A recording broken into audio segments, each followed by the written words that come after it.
Joker 2019 is a masterpiece. However, there's people out there saying that ain't so. But I'm here today to defend and explain it. Let's dive in. Can you introduce me as Joker? What was so well crafted about Joker is that it felt so real. And I know a lot of people, myself included, were worried at first that it was just going to be another Batman movie or another terrible DC movie, but they really kind of surprised everyone. See, it starts off with, Arthur working as a clown and he's spinning his sign and teenagers come and they mess with him and he chases him down and eventually he gets beat down in an alleyway. And when I first saw that scene, I was a little bit worried because that at first felt a little bit cliched. And I sat back in the theater and thought to myself, oh no. However, the more I sat there and watched, the better and better it got. And it made me forget about that one microcosm of cliche. I think the beautiful part of this movie is that the way that they portrayed mental health. You see, Arthur himself has a condition where he's constantly laughing, and that's kind of what made him a good Joker. But the way people dealt with it, they looked at him and they treated him totally different. Everything from pity, from fear to anger. When we look at the scene where he's playing with that kid on the bus and that lady yells at him, she yelled at him out of, a little bit of fear for protecting her kid. And she's like, stop messing with my kid. And he freaked out and he started laughing and he handed her that card that says, I have a mental condition. And she then switched from fear to still pity and still fear. And that was such an amazing scene because he's just sitting there laughing on an uncomfortable bus. And I think that set the tone for the theater that everyone strap in because this is going to feel really uncomfortable for a while as you get to know this character. However, there are some people out there that don't look at it as such. They kind of look at it as he's a one-dimensional character, and that doesn't make sense to me. He felt like he had so much depth. When he's talking to the social worker multiple times, she's asking him questions, and he's trying to explain himself. She wants to read his personal journal, and that's filled with, boobs and jokes, which is a little strange, but, we know he's going to be the Joker, so that's completely fine. But eventually he tells her that she's never been listening this entire time, and all he has are negative thoughts, which we all know that is gonna be one of his famous quotes. When he finally stands up for himself to the social worker and tells her that she's never been listening, and he goes on this tirade of how he felt invisible for his entire life, but now people are starting to notice, what does she do? She immediately tells him that, look, the government cut our funding and that this is your last session here. And the irony of that was she still wasn't listening. She represented society, and he was telling her, hey, something's up with me. I'm letting you know that people are starting to notice me, and I'm starting to notice myself and my tendencies. And this is coming after he killed those 3 guys on the subway, which I'll get to in just a second. But still, in that moment, she represented society and how she just didn't look at him. She kind of heard what she was saying, and then regurgitated back to him, look, we're closing the program down. No one cares about people like you. And the next thing he says was, how am I going to get my meds, my medication? And she's like, I'm sorry. So he even threw that last lifeline, like, please, I need to be medicated. Don't do this to me. And, they just kind of brushed him away. I don't really think that's cliched. I mean, that's a realistic scenario. I don't have a mental illness that I know of, but if you were someone with a mental illness and you're talking to a social worker and you're kind of this alone guy in his seemingly 40s, maybe late 30s, they just treat you like part of the system. And once they lose funding because they're in a more poverty-stricken city, you're going to get rolled right past and moved on to the next thing. So that's why it felt so real. And someone may say that's cliche, but that's a real scenario that could happen. And this was supposed to portray how someone can become the Joker. What could they go through nowadays that can switch someone into that mindset? It would have been super easy just if he was sitting there with a pot of, chemicals and he just dumped it on his face and he's like, guess what? I'm crazy. That would have been ridiculous. And that would have been, I don't even know, that would have been some Marvel stuff or some old DC stuff. But this is totally different. It's telling us a much better story. So I don't understand why people are saying this is cliched. Written down in Arthur's journal is such a great quote. It says, the thing about mental illness is that everyone expects you to act as if you don't have it. And that's how I feel like a lot of characters treated him. They treated him like, what's going on, man? You kind of look a little bit normal, but why are you acting like this? Just don't act like this. He's getting punched in the subway and beaten down, and people are saying things left and right to him because they expect him to not have a mental disorder, or they expect him to act like a normal person, like he doesn't have it. And they're trying to show you the workings of his mind and how that can mess with someone. It's like if you have depression, I just tell you to go for a run and feel better. Like, thanks, I'm cured. And now let's bring up Arthur's girlfriend. I thought that this was genius, and there's one thing I will take away from it, but I want to dive in real quick to that. Was, we see this girl in like 8B or 2B or something that Arthur meets in the elevator. She's there with her daughter, and he's kind of sitting there. He looks like a creep. And the elevator breaks down, showing you that this whole building is crap. Like he's living in the slums. So they're showing you that the building is crap, and they're in the elevator, and she's like, "Oh my gosh, this building's terrible, right?" And the daughter, the young daughter, starts saying the same thing, and Arthur kind of laughs. He doesn't, pay any attention to the young daughter because he got yelled at on the train when he tried to entertain the kids. So he doesn't really talk to her. But the girl in the elevator, I don't even think she has a name, or they gave us her name and I forgot it. But she makes this like hand gesture like she's gonna kill herself. She's like, oh, joking around like, this is so bad. And to someone like Arthur that we've seen so far, we're kind of sitting there with dramatic irony. He's like, don't do that to him. He's definitely suicidal. What you're showing him, he's going to go do right now because of you. So this is your fault. But they get off the elevator, she turns to the right, Arthur walks to the left, and he sums up the courage to turn around and say, hey. And then she turns around like, oh my God, this is it. I'm going to get murdered in the hallway.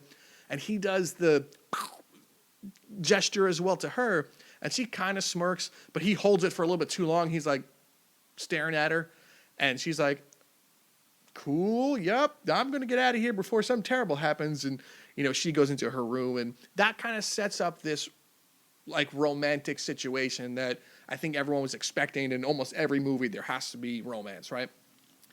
So the mom is sick. He's taking care of his mother, and she's there with him. For some reason she gets with Arthur. I remember not seeing this. I'm like, what's this attraction? He's a weird guy. He's weird. I don't understand why she would like that. He seems pitiful.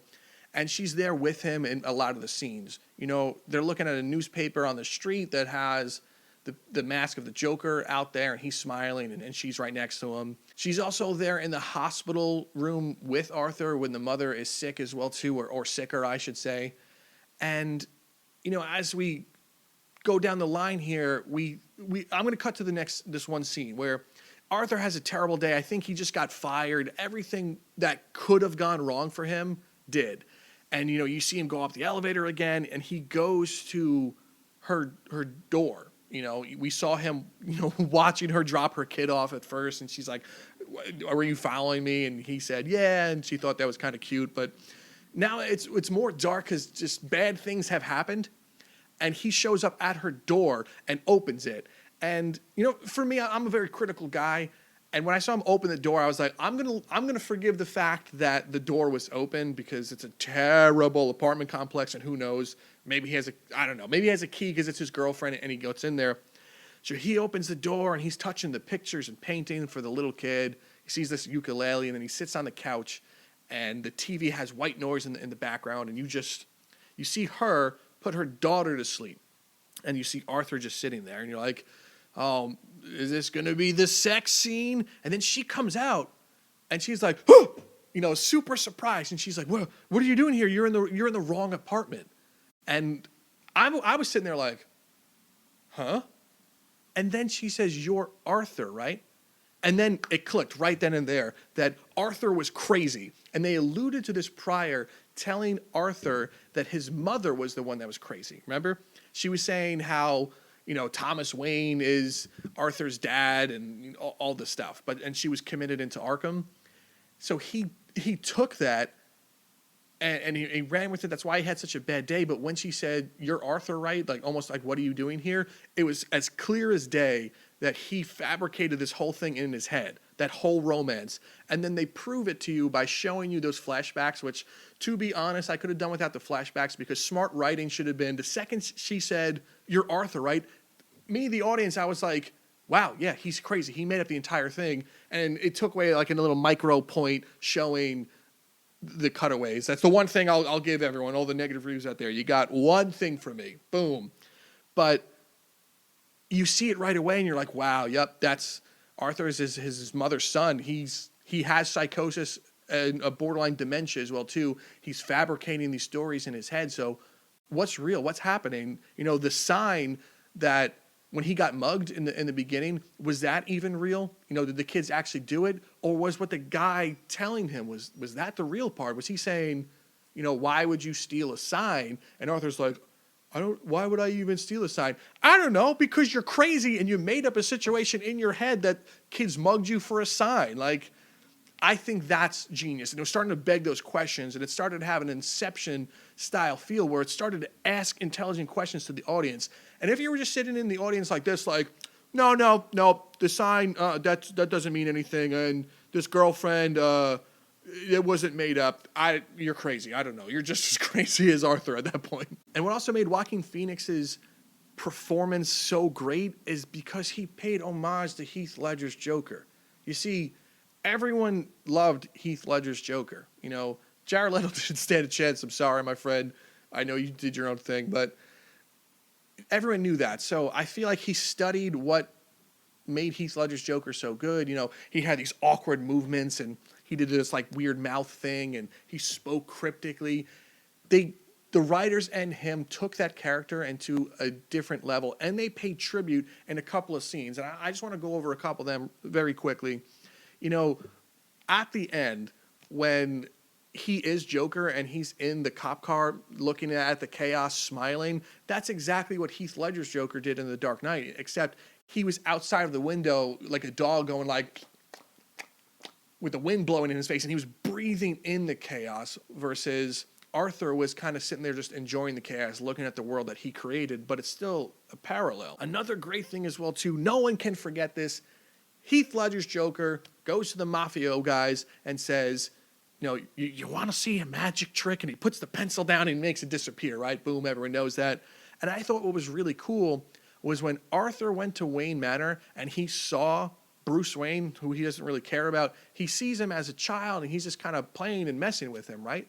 And when he comes up to the gate, what does Arthur do? He shows him a magic trick with the flowers and everything. You know, that's another parallel. So they knew what they were doing. They took inspiration from that Joker, created it their own, and didn't alienate fans of that performance and what they expected of a Joker. And I think that's what made his performance amazing, because he paid respect to what came before him and he didn't take away from that. And the movie was obsessed with trying to make you think that Arthur was going to kill himself. Everything he goes through, from, you know, getting fired to his mother going to the hospital, him killing his mom, and him changing his whole world, getting the gun, and, you know, killing a couple people towards the end.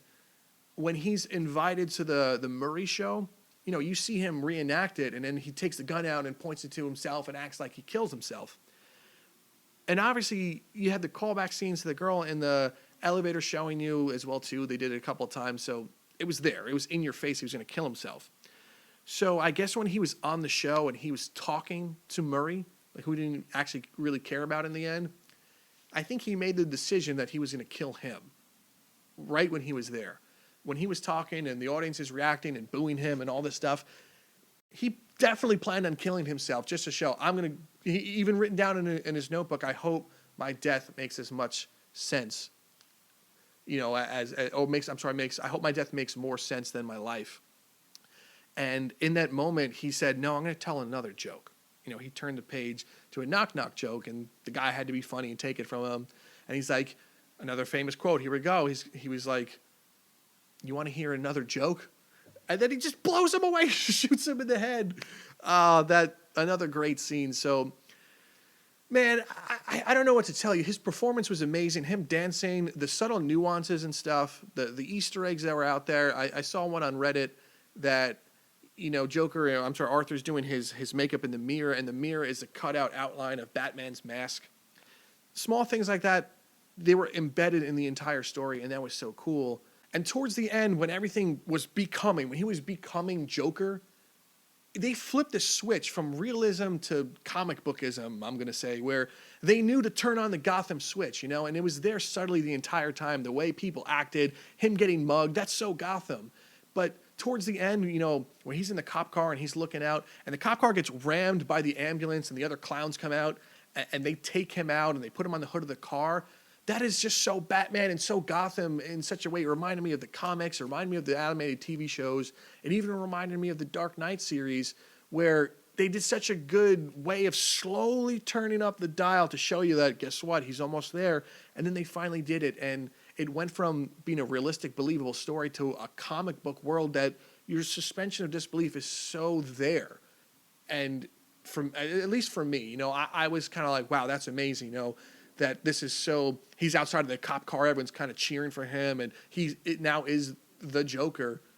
They knew how to turn the Gotham switch on, and they even showed the iconic scene of Bruce Wayne's parents dying, and who knows, if this sets up more movies, I think that will be awesome. I think he's a fantastic Joker, so I would like to see what happens because of this. I don't know the whole thing about him being a brother of Bruce Wayne.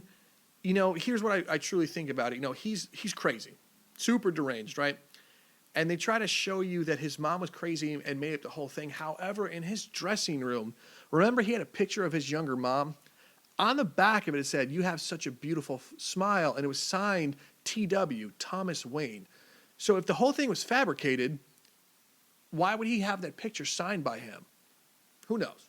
But maybe he is his brother. I think the cool thing is they left little breadcrumbs for us to talk about, hence this video right now. I think that was another genius thing to do as well, too. It sets up other movies that can come of this as well, too. And, hey, if we get more Batman out of it, I am okay with that. And now we have the final scene where this one was really cool, and this one kind of ties into a lot of the theories that are out there. The last scene has Arthur talking to another social worker, except they're in a padded room. He's in handcuffs. So you assume even after he was broken out and the riots calmed, they knew who he was. He appeared on a live television show, for God's sakes. So they knew who he was. They knew how to get him. So you assume that's what it is. And she's talking to him, and he starts laughing again. And he's not laughing because he has a mental disorder. He's laughing because he finds everything that happened and all these thoughts in his head as funny. As prior to that, he laughed because he was nervous or in pain or crying and he couldn't control it. But now he can control it. That was what that whole scene meant when he killed that big oaf guy and he let the really short guy live, but he deadbolted the door and let him out and kissed him on the top of the head. They were showing you that he's in control now. That was the entire point of that scene. And that was an amazing scene, by the way. Single shot, just the way they did that. But they're showing you that he's in control. So when he's being, I guess, interrogated, interviewed by this other social worker who seemed like a younger version of that actress, I'm not sure, I'm just going to put that out there. You know, she asked, you know, why are you laughing? You know, what's funny? And you see him think, and the camera is so close to his face on purpose because they don't want you to be distracted by anything else. And it looks like he's going to say something, and he's like, you wouldn't get it. And he just starts smoking, and then he starts singing. And she's just like, what is going on? That kind of leads you to believe that everything we just saw, maybe cliche, but everything we just saw took place in his head. And the whole mother thing, it's just him and his psychosis. He made up this entire story. You know, he made up the audience. We were the audience. It was meta, but he made up that live show and everything he would have done. But just think about it. Maybe he's been in Arkham this entire time and everything was fabricated, and that's why there was no guards around her. So when you see him running through the hallway and he has bloody shoes and leaving footprints, which was funny to see the juxtaposition, that's the only reason why there wouldn't be any other guards there, because he didn't seem dangerous. But he finally, you know, he snapped and he killed her however he killed her. And they don't show you it, and he's running down the hallway and they're chasing after him, and maybe he breaks out of Arkham right there. But that's my working theory, man. I really think that could have been what happened. I know there's some other stuff that poke holes in it, but I think that's kind of cool. Now, I want to go over some of the negative reviews. I've compiled a lot of negative reviews here, and I've taken them all from Rotten Tomatoes, so bear with me there. So Rotten Tomatoes, in the past years, I don't even know, they went downhill. It seems like everything that the critics hate, the audience loves and vice versa. So let's dive in right here. We have a guy named Richard Brody from The New Yorker. He says, a movie of cynicism so vast and pervasive as to render the viewing experience even emptier than its splapdash aesthetic does. Now, I get it, man. You went to writing school. That's really cool, and you want to throw that out there, but just making a random statement like that doesn't make any sense. A movie about cynicism so vast and pervasive as to render the viewing experience even emptier. How is it empty? Like you see this story of someone with mental illness that's swept away and nothing can be done, that's reaching his hand out. And you see the inner workings of his mind. It reminds me of like Taxi Driver or A Clockwork Orange. So if you think this movie is bad, it makes me question anything you could write about. The next one is from Glenn Weldon from NPR. He says, it devotes so much of its energy into not being about a comic book villain that it neglects what it is being about. Not much of anything. I mean, it's called Joker, so I don't understand. Did you want him to be the Joker at the start of the movie? He just opens up like, laughing. He's already killing Batman or dumping his head in a vat. This is a nuanced origin story, and it's a different type of origin story where they're not sticking with any type of canon. They're making something completely new. So I understand he is a comic book villain named the Joker that we all know and love, but you have to understand that this was supposed to be a completely different take on it. It was R-rated, so it gave them liberty to do as much as they want. And to be honest, anyone else that gets an R rating, they throw a billion F-bombs and random sex things and horrible music in there left and right. So I think you just wanted to say something. You just want to say, like, it's supposed to be about a comic book villain, but now it's not, so I'm confused. Okay, so next we have Donna Stevens from Slate. She says, Joker is a bad movie. Yes, it's predictable, cliche, deeply derivative of other better movies, and written to the point of self-parody. Now, if it's derivative, it's inspired by... So I'm going to say it's inspired by Taxi Driver. The scenes of him dancing around and him working on his body and stuff and getting in shape so he can go assassinate someone.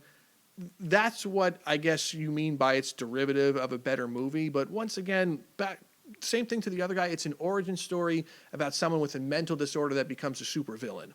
What was cliched about it? When he killed those 3 guys on the subway and then he ran like a buffoon running and then made it to the bathroom and started dancing. There's no way you saw that coming, so I don't know.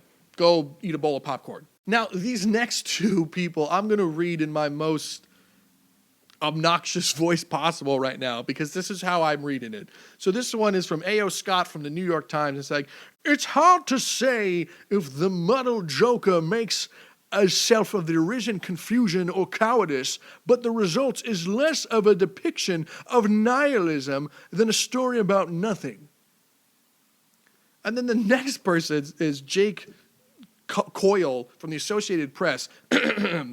Joker, though is a calculated, combustible contradiction, designed like its chaos-creating character to cause a stir, to provoke and distract. I wish it was as radical as it thinks it is. We get it. You mastered in writing about being a snob, but you're not actually saying anything, man.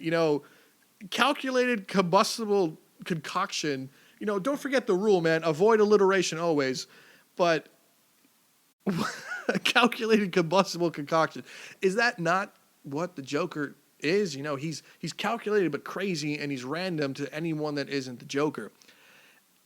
Designed like a chaos-creating character. Yep, that's the Joker. He is chaos. Like, they wanted to stray away from a lot of the canon, but still keep what made the Joker Joker. Otherwise, why call it Joker? You can just call it Man on Fire 2. Shoot someone live in the theater. These reviews are getting me angry. As you can tell, I'm a little bit tilted because they make no sense. They're not actually talking about any points. It's one thing if they said, look, man, like, the girlfriend thing made no sense because here's why. You would get me, but you're not saying anything. You're just literally juggling around words. All right, this is the last one, but it's also my favorite one. So batten down the hatches. This is from Brian Lowry at everyone's favorite website, CNN.com. Here we go. He says, it's not much to ask, and more than just being a scold. for justification of an exercise that takes place of such a villain from the center, especially when there's so little light or goodness to balance the darkness. You went you went to the movies to see an origin story about essentially a supervillain, a mass murderer of the comic book world, Batman, and you want to find the lighthearted goodness? What light?